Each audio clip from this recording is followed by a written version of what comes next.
While we're still in the depths of winter here in Denmark, I begin to plan our first permaculture garden on our cottage plot.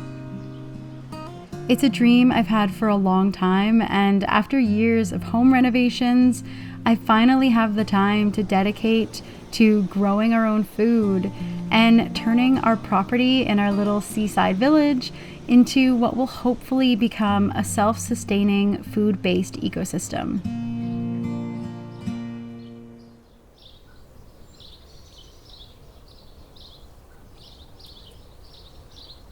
For the past few months, I have watched countless hours of content about growing food, different permaculture methods, and I really learned all that I could about creating a sustainable garden.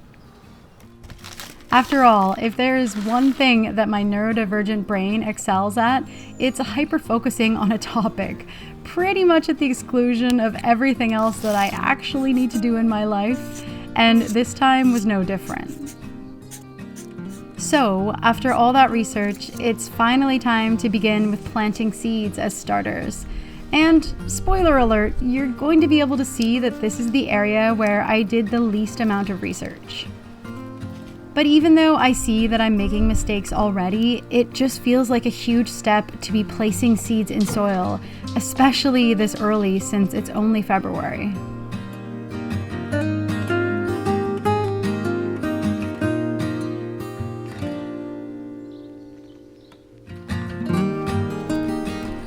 I toyed with the idea of just placing cardboard on the ground, adding soil on top, and calling it a day.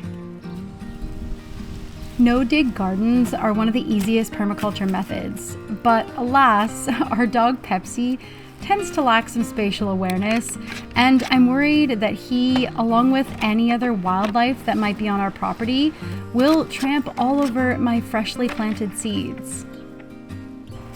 So I decide to use raised beds instead, using the standard ones that are easily found here in Scandinavia. And there's just something about the uniform shapes of them that makes me happy, even if they're not the most natural looking. The first of the garden beds are already done. They don't look like much right now, but soon they'll be growing all of our vegetables, and I can't wait to plant more all the way down there. I'm here with my seed starters. Some of them are doing really well, actually. You know, they look way better on camera than they do in real life. My zucchini are doing fantastic. The tomatoes are a little leggy, but at least they're growing. They're true leaves. The Swiss chard, on the other hand, is not doing so well. This has been a really good learning experience for me. But hey, if they don't work out, I'm just gonna sow directly into the garden bed. That was my plan all along. I just wanted to see if I could start some seeds indoors and have success. Hey, sweetie. Watch out. Okay. Like with no-dig gardening, the first thing that I'm adding to the raised beds is a layer of cardboard. And even though it might be a little bit preemptive, since I haven't even added soil yet, I begin making mulch because I know that I have a long road of mulching ahead of me. Yeah. Gonna fit perfectly fine. They're half rotten though. They go through the mulcher much easier when they're rotten. The permaculture method that I'm using is a combination of the Ruth Stout and Back to Eden methods, which are both just essentially deep mulch gardening.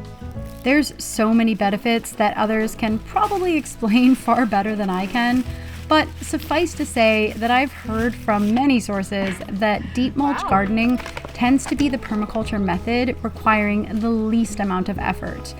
And as someone who lives in a pretty near constant state of distraction and overwhelm, that's music to my ears.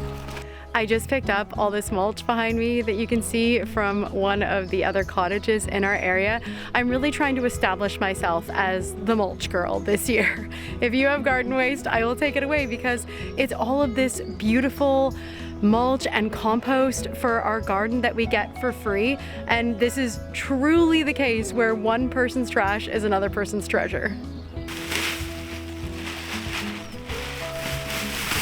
And thankfully, everyone seems pretty thrilled that I'm willing to take away their yard waste to turn into my dream garden.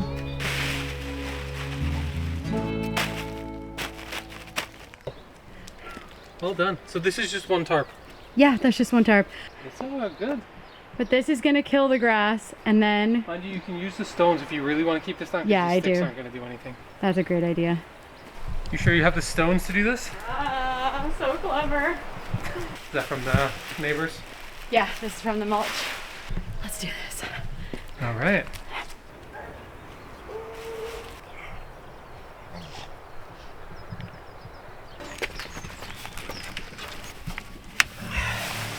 Good to go. We're in the car right now, heading down to the recycling center. This is one of the coolest things about living in Scandinavia. You can drop your yard waste off over the season. I mean, we don't have any yard waste because I'm turning it all into mulch right now. But theoretically, anybody can drop their yard waste off to the recycling center, and then over the winter, they turn it into amazing, nutritious, composted soil. And then in the spring, they give it away for free. Like, it's such a cool thing.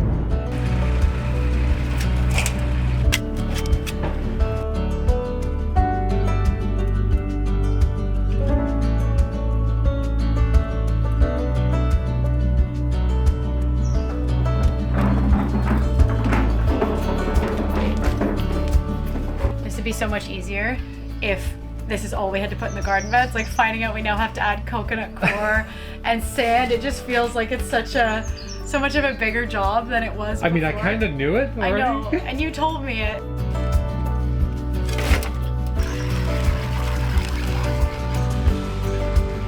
What a lovely sound that wheelbarrow makes. It doesn't sound like it's struggling at all.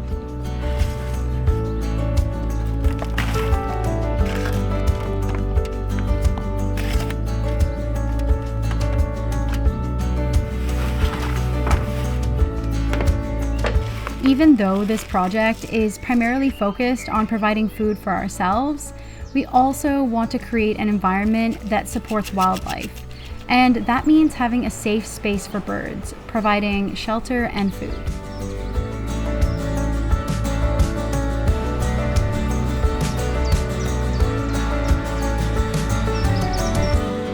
Today is the day that I start transforming this whole area into our first permaculture guild, and I am so excited for this. In addition to the raised beds, I have been so excited about the prospect of having a space that feels a little bit more wild, with a well planned out food forest, providing fruit, herbs, and flowers that also have medicinal benefits. I'm still using deep mulch, but the idea is to have a self-sustaining small forest where each plant has a purpose, whether that's to add nutrients to the soil, attract pollinators, or provide food for birds and insects, as well as ourselves.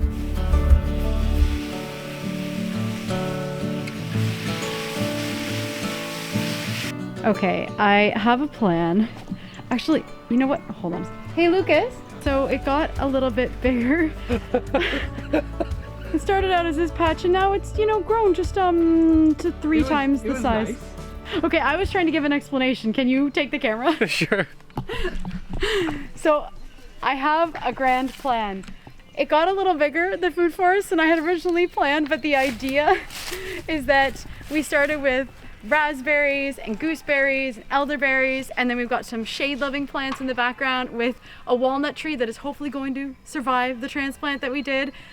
I want to make this a huge food forest where we have a thriving ecosystem with obviously the bigger plants in the back so that they can still reach the sun and they don't shade out everything behind them, and some of the smaller plants in the front. Good luck. I had the best of intentions. As I've been working on the garden, spring has started to creep up with warming temperatures, the buds starting to open on our bushes and trees, and birds beginning to make their nests.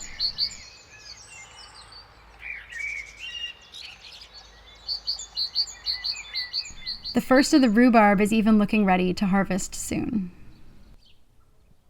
I have this idea for a fun transition to show you how we're going to go from just compost to adding all the other necessary things we need in this bed. But I wanted to snap my fingers, but I can't snap my fingers. I've never been able to. So hold on a second.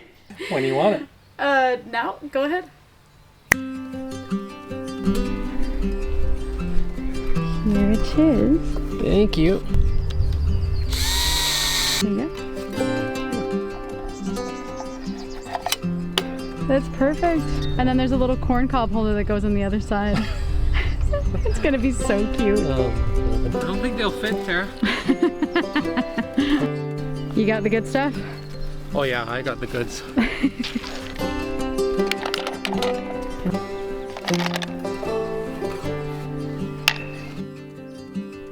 So I've talked about our plans, but why permaculture? This isn't something I've ever really talked about online, but years ago when I was bikepacking around Australia, I did a work trade at a small produce co-op, and I camped out in their backyard permaculture garden in exchange for food. They taught me all about the principles, and I felt inspired by the way their mini ecosystem worked together. All of the plants had a function, and once it's established, each plant supported one another with seemingly little effort. And it just seemed like the logical way to garden, compared with the more traditional method of slaving away, digging, weeding, and essentially battling the garden. Because of all that, permaculture just made sense to me.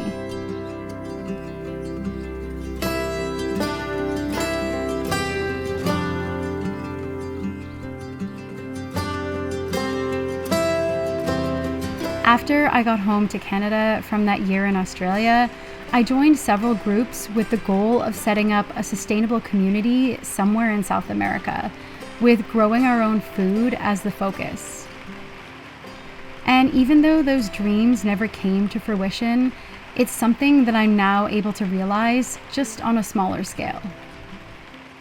And while growing a small garden in the cold of Scandinavia isn't quite how I envisioned the dream panning out, I'm just grateful that we have our own property and we can slowly turn it into our own little oasis.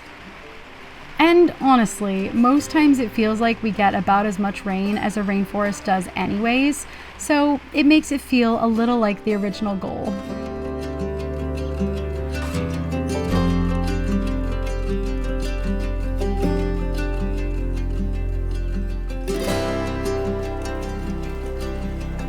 But I think the thing I've been most excited about, almost giddy for, is building garden archways that make me feel like I'm living in a fairy tale.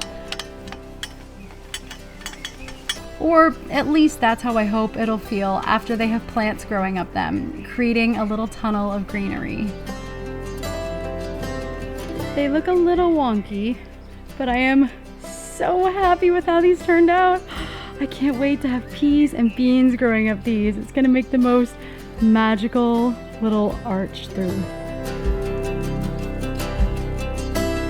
And with everything starting to become green again, it feels like that vision I have isn't too far off.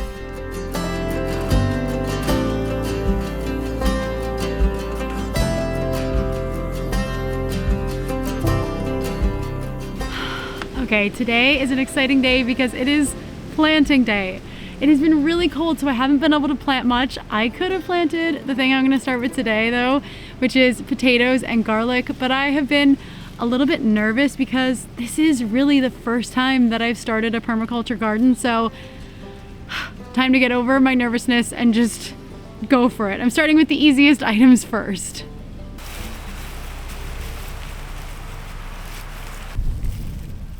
Now let's take a look at what I'm trying to grow, aside from potatoes and garlic.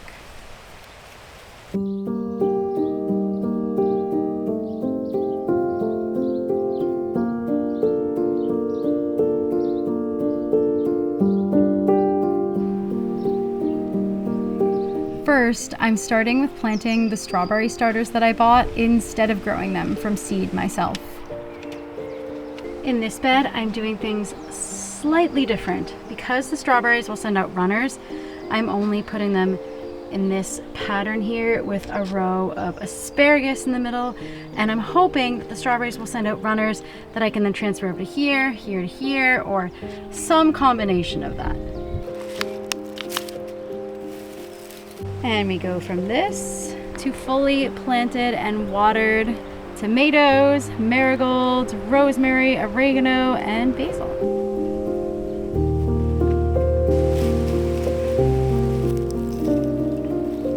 And then it's time to plant more seeds and more seeds.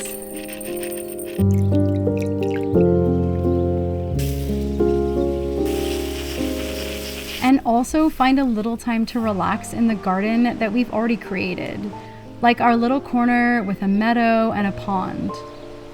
I don't spend enough time relaxing and enjoying what we've made already, so that's something that I'm trying to get better at. And we need to put the camera back in so we can watch the birds eat their seeds.